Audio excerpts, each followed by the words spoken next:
ఆ రైతులకు, ఆ మాతృమూర్తులకు ఎవరైతే సుదీర్ఘమైనటువంటి పోరాటం ఈ అమరావతి కోసం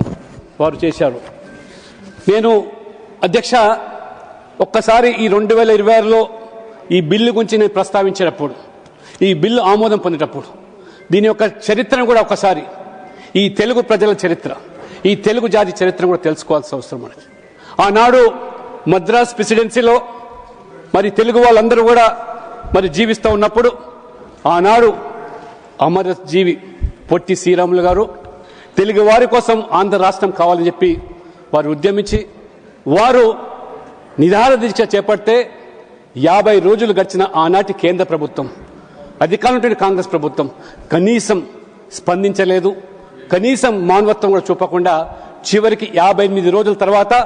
వారు తన ప్రాణాలు త్యాగం చేసినటువంటి వ్యక్తి అమరజీవి పొట్టి శ్రీరాములు గారు. ఆ రకంగా వారు మరణాంతరం ఆ రోజు ఆ ప్రభుత్వం స్పందించి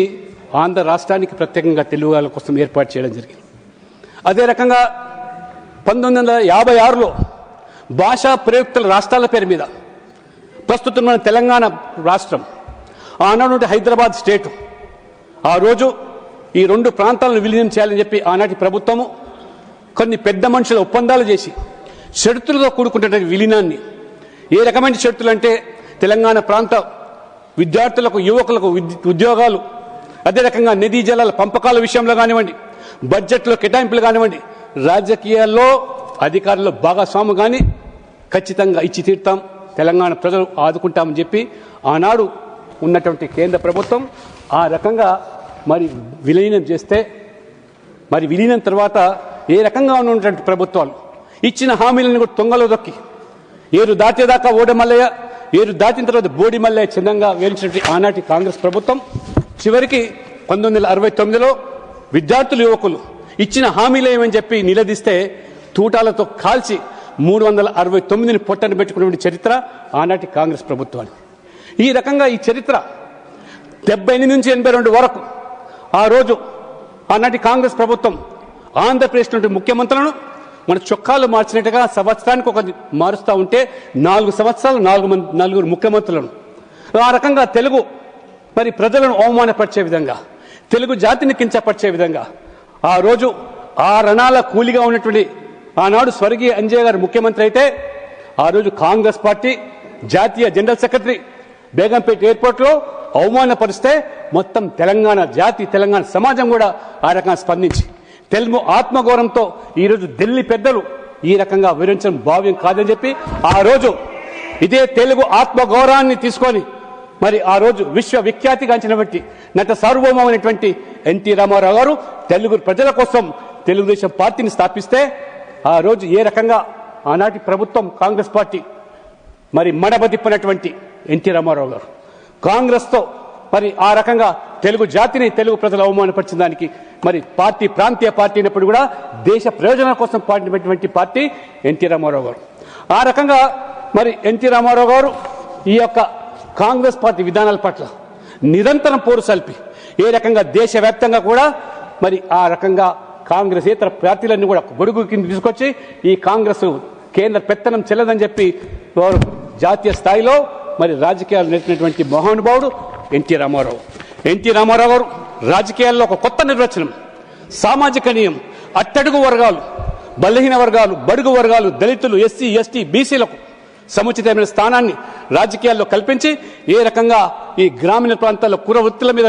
నివసించేటువంటి పేద వర్గాలు, నేత, గీత, మత్స, కమ్మరి, కుమ్మరి, వడ్రంగి, చాకలి, నాయి, బోయ, మంగలి, ఈ వర్గాలన్నిటి కూడా ఎన్టీ రామారావు గారు సామాజిక న్యాయం అంటే ఈ పేద వర్గాలకు న్యాయం చేసినాడే ఇది సామాజిక న్యాయం అని చెప్పి భావించి ఆ రకంగా రాజకీయాల్లో ఇంతకుముందు మన సోదరులు రామ్మోహన్ రెడ్డి గారు చెప్పినట్టుగా అనేక మందిని, ఎర్రన్నాయుడు కానివ్వండి, దేవేందర్ గౌడ్ కానివ్వండి, అటువంటి బీసీలో ఉన్నటువంటి అట్టడుగు వర్గాలను రాజకీయాల్లో తీసుకొచ్చి ఆ జాతీయ స్థాయిలో ఎదిగేదానికి అవకాశం కల్పించినటువంటి మహానుభావుడు ఎన్టీ రామారావు. ఆ తర్వాత మరి తెలుగుదేశం పార్టీ ఆంధ్రప్రదేశ్లో 95లో చంద్రబాబు గారి నాయకత్వంలో అధికారులకు వచ్చినప్పుడు వారు ఒక విజనరీ లీడర్గా, ఒక దూరదృష్టితో ఉన్నటువంటి నాయకుడిగా చంద్రబాబు నాయుడు గారు ఆ రోజు ఆంధ్రప్రదేశ్లో ఏ రకంగా హైదరాబాద్ను అభివృద్ధికి పాటుపడ్డాడు. 99లో నేను మొదటిసారిగా ఎమ్మెల్యేగా అయినప్పుడు వారు ముఖ్యమంత్రి. చంద్రబాబు నాయుడు గారు వాటితో కలిసి పనిచేసే అవకాశం వచ్చింది. ఆనాడు హైదరాబాద్ను సైబరాబాద్గా ఒక గొప్ప హైటెక్ సిటీగా నిర్మించి ఏ రకంగా ప్రపంచానికి హైదరాబాద్ను ఇవాళ ఐటీ హబ్గా మార్చే దాంట్లో చంద్రబాబు నాయుడు పాత్ర అది ఎన్నలేని కూడా మరవలేని విషయాన్ని కూడా ఈ సందర్భంగా తెలియజేస్తున్నాం. ఆ తర్వాత తెలంగాణ మలిదశ ఉద్యమం 2001 వచ్చినప్పుడు ఏ రకంగా 1200 మంది తెలంగాణ రాష్ట్ర సాధన కోసం బలి అయితే కానీ ప్రాణాలు అర్పిస్తే కానీ ఆనాడు ఉన్నటువంటి కాంగ్రెస్ వారు స్పందించలేదు. కనికరం లేకుండా ఆ రకంగా వ్యవహరించారో మొత్తం ఆ రోజు సమాజం తెలుగు ప్రజలు గమనించారు. భారతీయ జనతా పార్టీ చాలా స్పష్టంగా 2 రాష్ట్రాలుగా విడిపోదాం, అన్నదమ్ములుగా కలిసి ఉందామనే ఆలోచనతో చిన్న రాష్ట్రాలు పరిపాలన సౌలభ్యం కోసం అని చెప్పి చిన్న రాష్ట్రాల కోసం ఉద్యమించి సాధించుకున్నాడు తెలంగాణ. అయితే 2 రాష్ట్రాలుగా విడిపోయిన తర్వాత 2014లో మరి కేంద్రంలో మోదీ గారి నేతృత్వంలో ఎన్డీఏ ప్రభుత్వం, అదే రకంగా మళ్ళీ రాష్ట్రంలో ఆంధ్రప్రదేశ్లో మరి ఎన్డీఏ ప్రభుత్వం ఈ రకంగా మరి ఏర్పాటైతే ఆనాడు ఇంతకుముందు చెప్పినట్టుగా అమరావతి రాజధానిగానే ఆ రోజు మరి ఆ యొక్క సంకల్పం తీసుకుంటే ఆ యొక్క ముఖ్యమంత్రి చంద్రబాబు నాయుడు గారు నరేంద్ర మోడీ గారు ప్రధానమంత్రిగా వారికి పూర్తిగా మద్దతు ప్రకటించి ఆ స్ఫూర్తిదాయకమైనటువంటి ఆ శంకుస్థాపన కార్యక్రమంలో ఇంతకుముందు చెప్పినట్టుగా ఏ రకంగా ఆ యొక్క కృష్ణ నది ఒడ్డు మీద మరి ఉద్దండరాయినటువంటి గుంటూరు జిల్లాకు సంబంధించినటువంటి ఆ యొక్క పల్లెలో శంకుస్థాపన చేస్తే ప్రధానమంత్రి హోదాలో నరేంద్ర మోడీ గారు ఈ పార్లమెంటు నుంచి ఒక పవిత్రమైనటువంటి ఈ ప్రాంగణం నుంచి మట్టిని, అదే రకంగా పవిత్రమైనటువంటి యమునా నది యొక్క జలాలను తీసుకెళ్లి ఈ ప్రభుత్వం కేంద్రం కూడా అండగా ఉంటుంది, కట్టుబడి ఉంటుంది. అమరావతి మొత్తం ఈరోజు ప్రపంచానికే చాటి చెప్పేటువంటి నగరాన్ని తీర్చిదాం, ఒక గ్రీన్ ఫీల్డ్ సిటీగా నిర్మాణం చేస్తామని శంకుస్థాపన చేస్తే అటువంటి మరి అమరావతిని ఏ రకంగా మరి నరేంద్ర మోడీ గారు చాలా స్పష్టంగా చెప్పారు. 2 తెలుగు రాష్ట్రాలు, అది తెలంగాణ అయినా అది ఆంధ్రప్రదేశ్ అయినా, ఈ 2 రాష్ట్రాల ఆత్మ ఒకటే, అది తెలుగు భాష మాత్రమే అని చెప్పి ఘనంగా చెప్పినటువంటి నరేంద్ర మోడీ గారు. కాబట్టి మనం ఈ 2 రాష్ట్రాల అభివృద్ధి కోసం కేంద్రం కట్టుబడి ఉంది, ఎన్డీఏ కట్టుబడి ఉందని చెప్పితే ఆ రోజు మరి పిల్ల కాంగ్రెస్ అయినటువంటి ఏ రకంగా పిల్ల చేష్టలతో అమరావతి కాదు,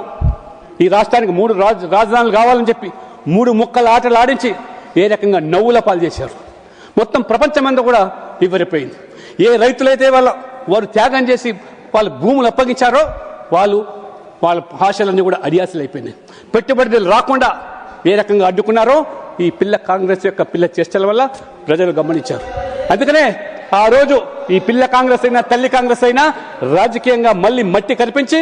మరి ఒక కాంగ్రెస్ పార్టీని హ్యాట్రిక్ డక్ అయితే ఇంకొక పార్టీని ఇంతకుముందు మిత్రులు చెప్పినట్టుగా ఏ రకంగా మరి మట్టి కనిపించారో ప్రజాస్వామికంగా ప్రజల యొక్క ఆలోచనతో ప్రజల యొక్క మద్దతుతో అది వారు చేసినటువంటి నరేంద్ర మోడీ ప్రభుత్వం ఇంతకుముందు చెప్పినట్టుగా ఆంధ్రప్రదేశ్ విభజన చట్టంలోని ప్రతి హామీని కూడా నెరవేరుస్తూ ఆ రకంగా అమరావతి నిర్మాణానికి వరల్డ్ బ్యాంక్, ఏషియా బ్యాంక్ ద్వారా 15,000 కోట్లు అయితే కానివ్వండి, మొన్న బడ్జెట్లో 1,600 కోట్లు ఆ అమరావతి పట్టణ అభివృద్ధి కోసం, పోలవరం ప్రాజెక్టు కోసం కూడా 3,320 కోట్లు కానివ్వండి, రైల్వే బడ్జెట్ యూపీ హయాంలో 10 సంవత్సరాలు ఆనాడు ప్రభుత్వంలో ఉంటే ఉమ్మడి ఆంధ్రప్రదేశ్ రాష్ట్రానికి రమారం వారు ఇచ్చింది ఏంటంటే 886 కోట్లు మాత్రమే ప్రతి ఏటా. కానీ అదే నరేంద్ర మోడీ గారి ప్రభుత్వం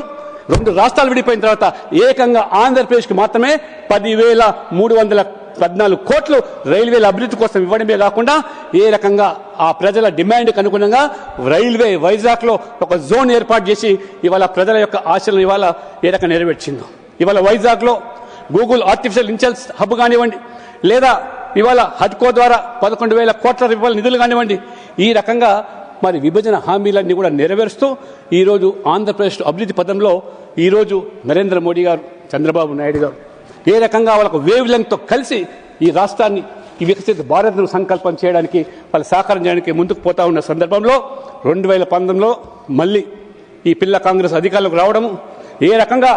మళ్ళీ ఆ రోజు మళ్ళీ 3 రాజధానులని చెప్పి ఆ రకంగా గందరగోళం సృష్టించడం, ఆ దేశానికి మళ్ళీ మాట్లాడుతూ ఉంటారు నాయకుడు. అసలు రాజధాని అనేది దేశానికి ఉంటుంది, రాష్ట్రాలకు ఎక్కడైనా రాజధాని ఉందా చట్టంలో అని ప్రశ్నిస్తూ ఉన్నారు. ఇది నవ్వుల పాలవుతున్నారు. ఇవాళ నేను నిన్న చూశాను అక్కడ సోషల్ మీడియాలో కొత్తగా ఆయన కొత్త కాయిన్ చేశాడు. ఏంటది? మూవీ గన్ అట. మచిలీపట్నం, విజయవాడ, గుంటూరు ఈ మూవీ గన్. ప్రజలు నవ్వుకుంటున్నారు. ఇది ఒక స్థాయిలో ముఖ్యమంత్రిగా ఉన్న వ్యక్తి ఈ రకంగా ప్రజల జీవితాలతో చిలకడటమాడు. ఏ రకంగా ఆ రోజు మరి మాతృమూర్తులు ఆరుపరచడు ఏ రకంగా ఈ అమరావతి కోసం పాటుపడితే అటువంటి మరి